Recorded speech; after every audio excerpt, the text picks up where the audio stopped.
honoured to welcome into the Design Notes studio, also known as my room, Uli Blennemann from Spielworks. Uli, thank you very much for coming on the show. It's my pleasure, Ben, and thank you for having me. So my first question, so usually people are very modest and German people are very modest people, but I'd ask you here to check your modesty at the door for this first question. So when did you know you were good at what you do?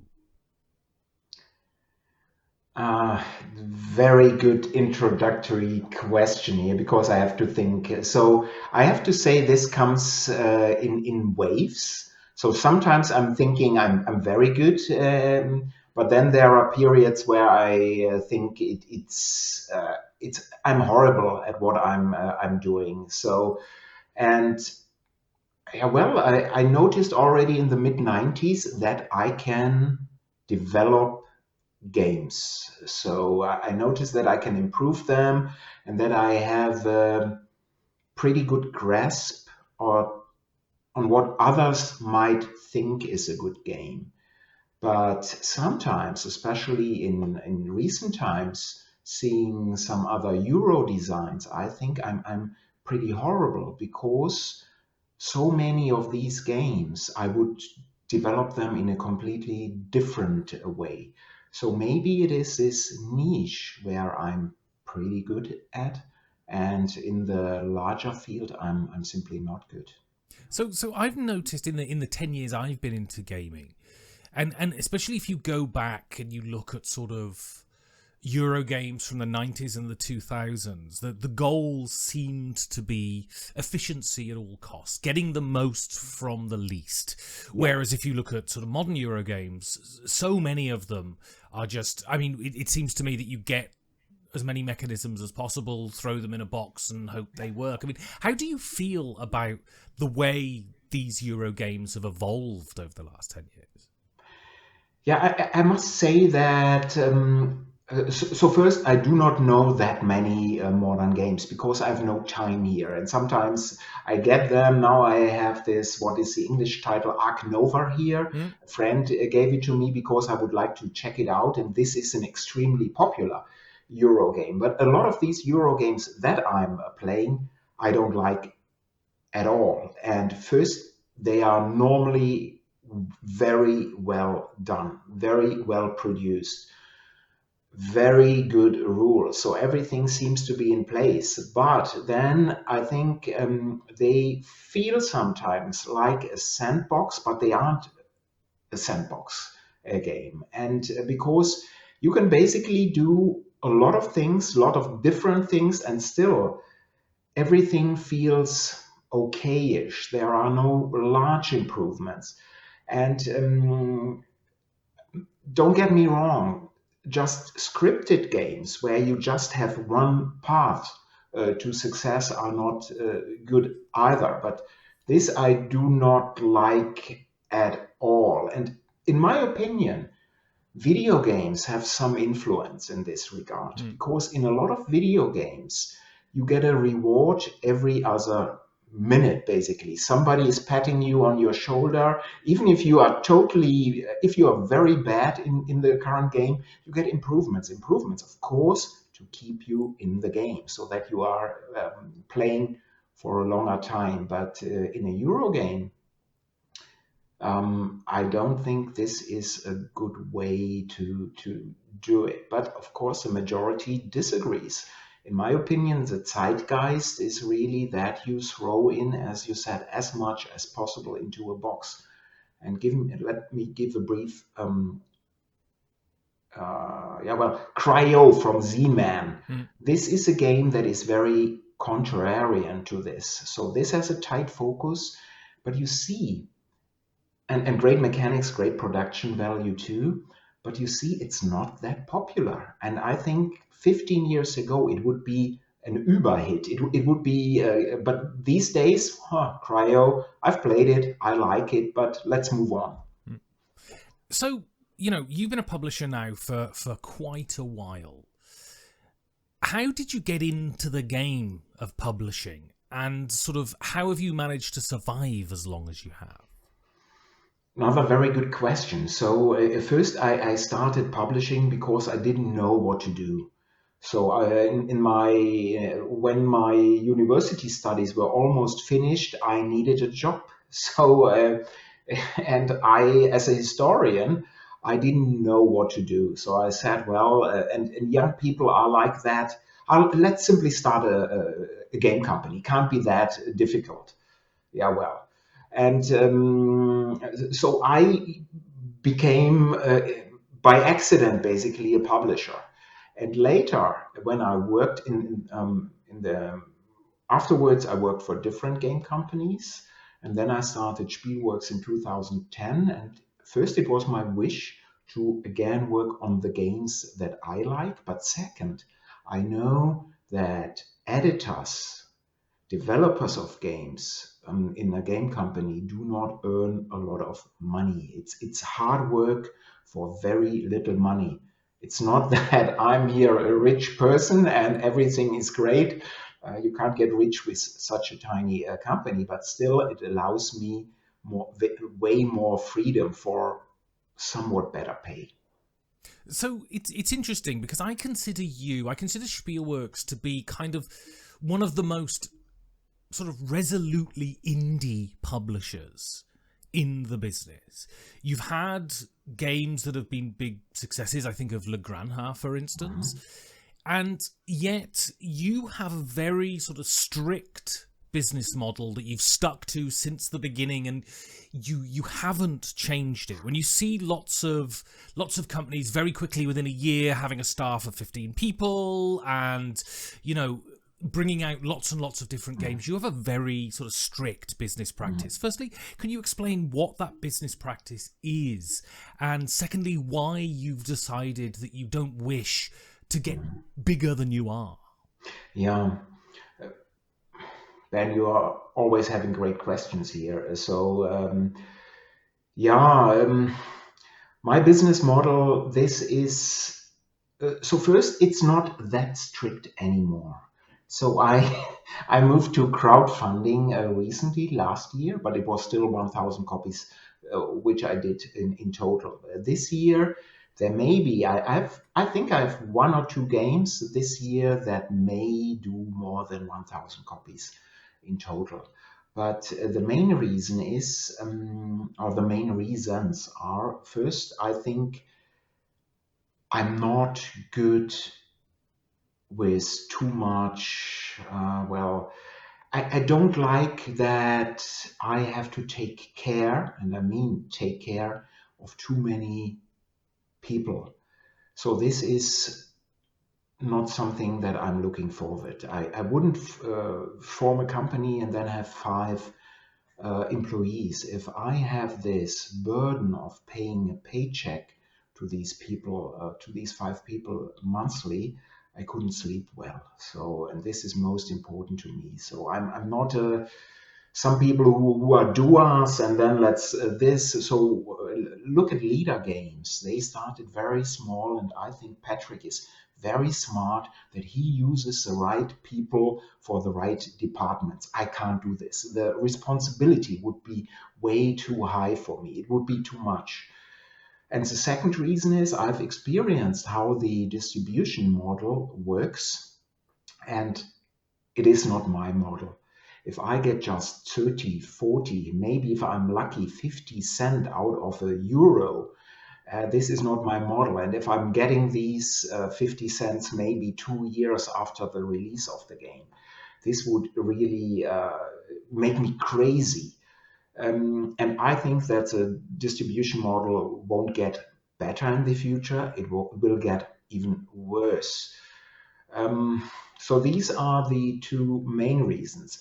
The third reason is, of course, I don't think that we always have to produce more and more and more.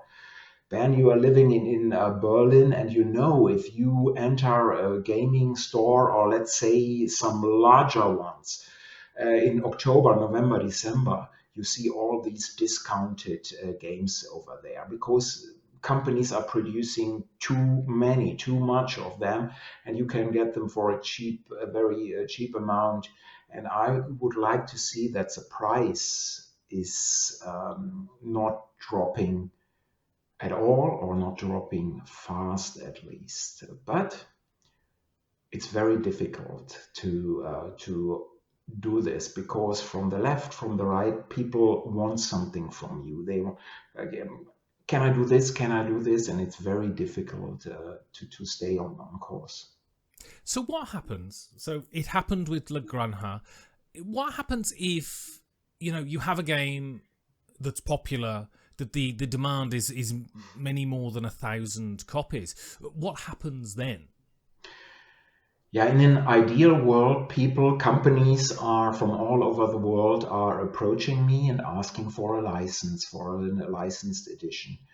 And if everything works out, I can do so. And then a second edition will be released by that company, most probably only in one language.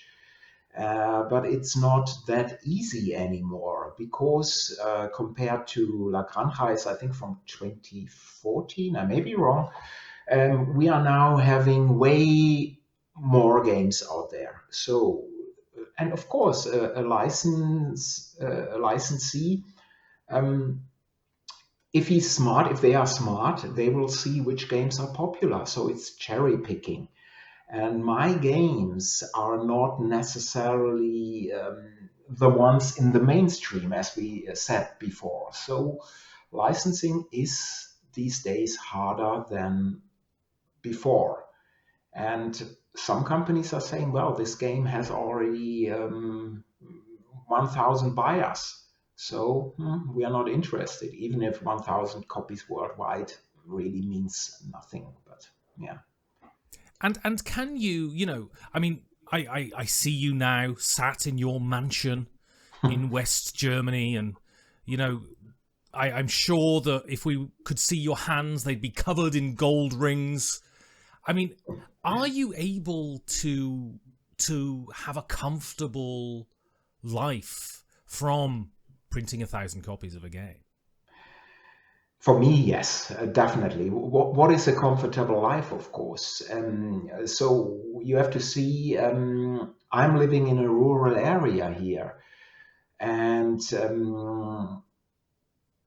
if I'd live in the same space, let's say 40 kilometers from here at Münster, which is a fairly popular city, but the rents are there way higher, more than double than here. No, I could not do so. So everything is pretty cheap. We have, with two people, one car, and it's a small car, because in a rural area sometimes you need it, but it's not that we are using it often. And so for a lot of people, they'd say, with this amount of money that you're doing, we couldn't live comfortably. And we have, of course, no kids, which also, as you know, kids cost a lot of money to their raising, and we do not have any kids. So right now, this is fine. I do not need more at all. So I'm happy, and I sleep most of the time, not in front of Essen or a major convention when a lot of it can go wrong. I sleep well. So yeah. So let's go on then to your process. So how do you find games? And then what is the development process of these games? And then how do you publish them? Where do you get them published? How do you source the components and the artists and the graphic designers and all that sort of stuff? So from the beginning to the end. Yeah, and in the beginning, of course, I was actively searching for games. So because I had no network, I had nothing. So I had to see that I can get some good titles and work on them. But these days, I could easily do 10 games a year. I have so many, and so many would like to print a game with Spielworks. You have to see, for a newcomer in this industry, it's very difficult to get into the market. It's like in books, in movies. You have one hit book, you have one hit game, one hit movie, you will get another offer. If you bring your new thing, companies will want to publish it. For a newcomer, it's very difficult these days. And especially if you have a high complexity game or higher complexity game, because as you know, in Germany, most companies are trying to fit the game into the game of the year categories. So often in a pitching meeting, the designer will start, this is just 30 minutes to play. It has 2 pages of rules. We can start immediately. I'm saying, no, I'm not interested, because they are educated to say this first Right. to get the attention of companies. So for some designers, they have a hard time to find a publisher. That's why I have lots of newcomers or fairly new designers. And sometimes it's simply pure luck that I'm at the right time, at the right spot.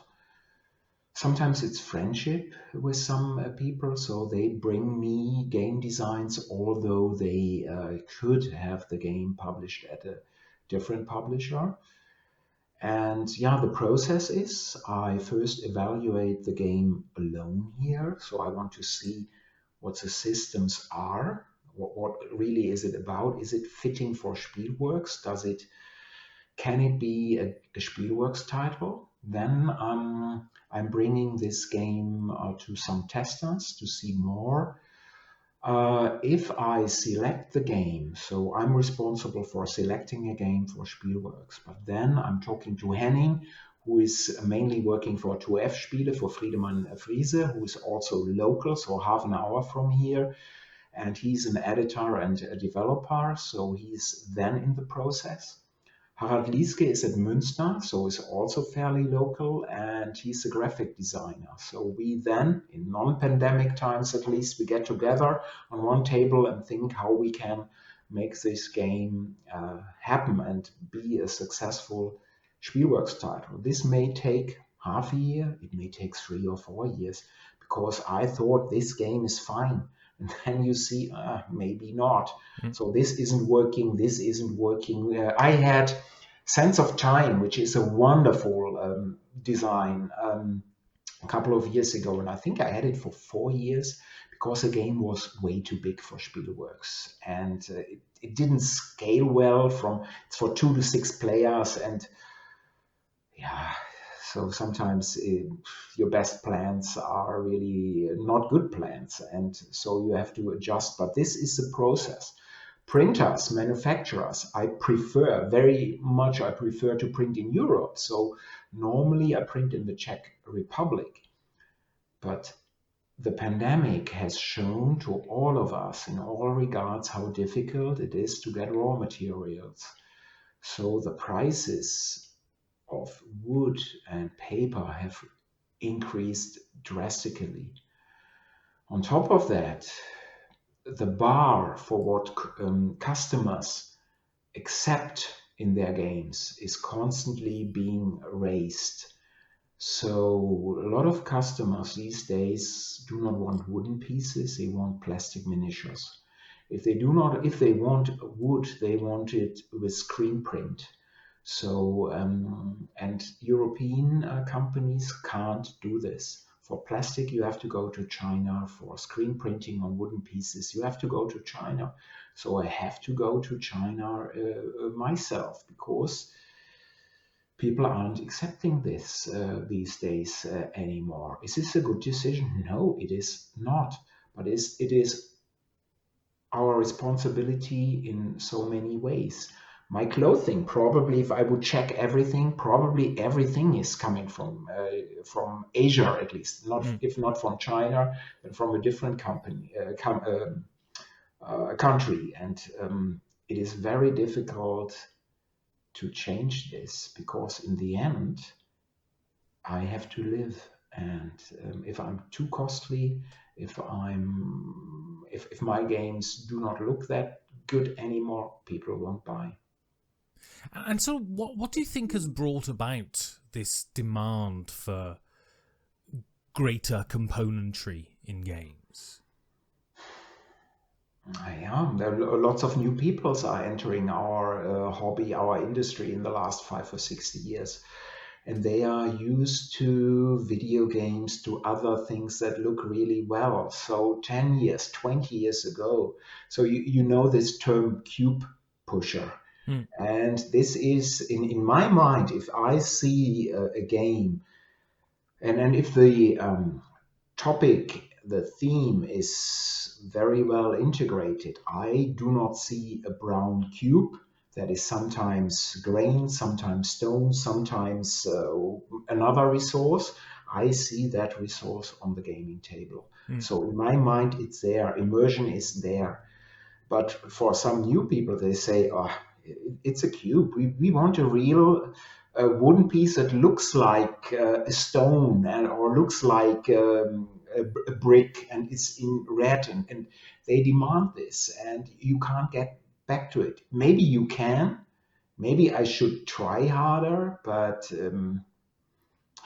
right now I do not feel that I should get back to this or try it harder. Who knows what will happen now in these interesting times, and if Europe has to become less dependent of China, that's for sure. But Spielworks and I'm sure, certainly are not in the position to be a game changer here.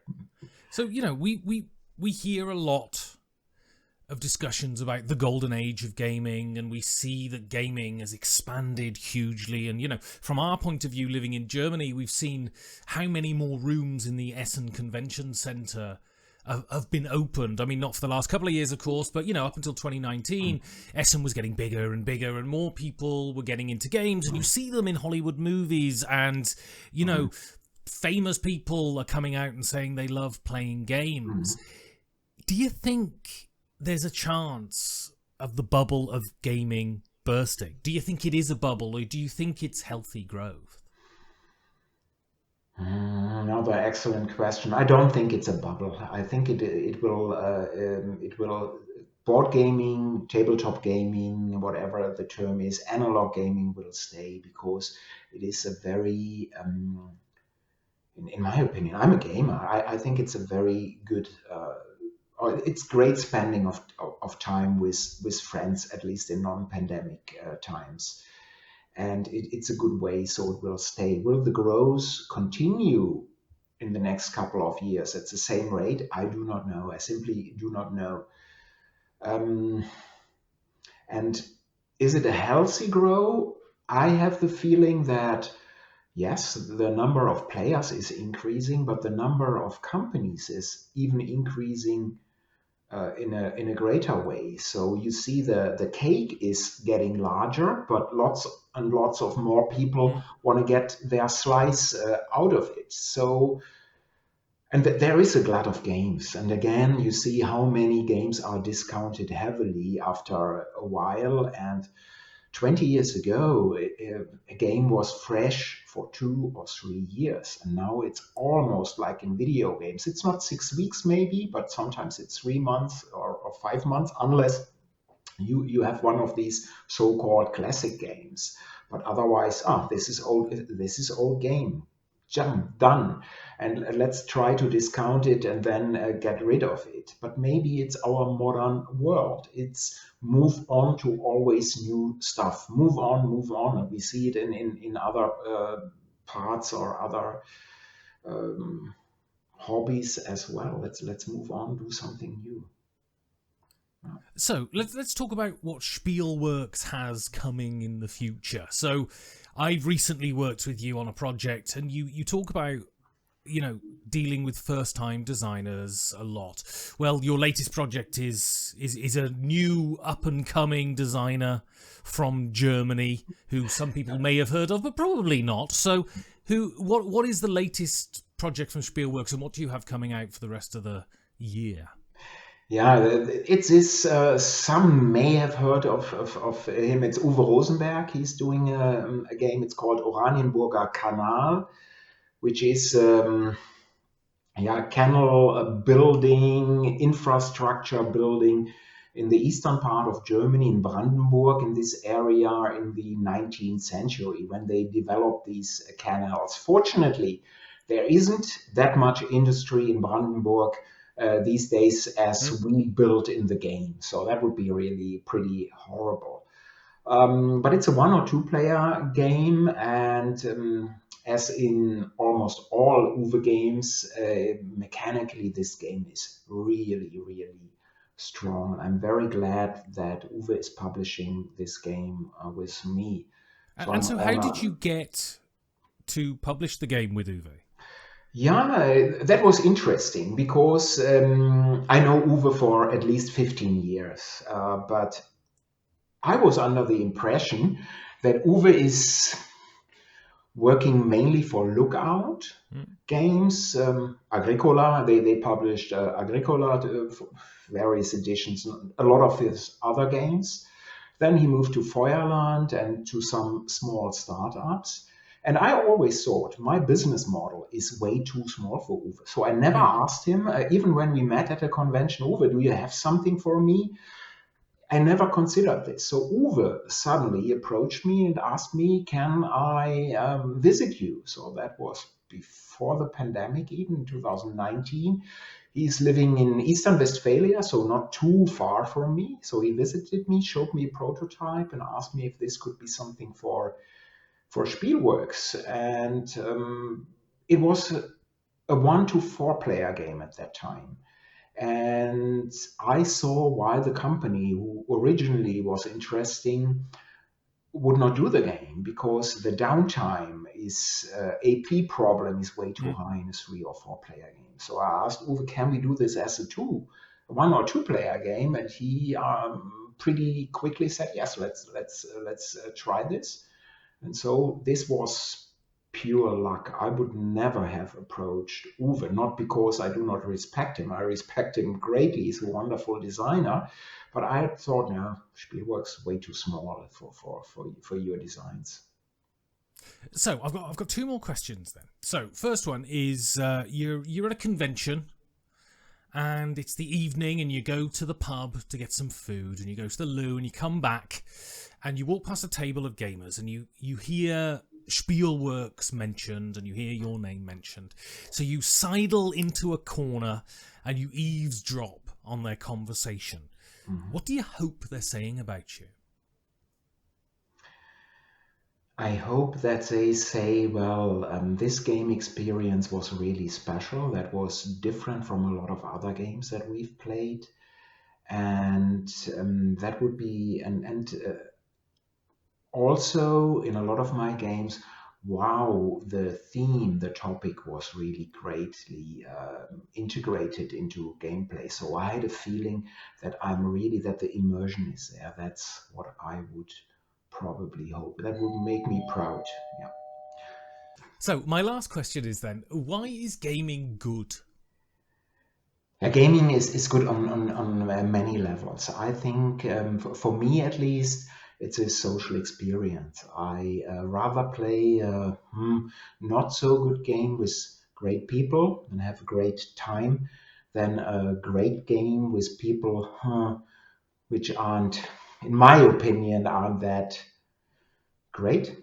And so the social experience, but also sometimes I learn about a topic, or at least, let's say there's a Pax Pamir. I want to read more about Afghanistan in the 19th century. So that is always a factor too.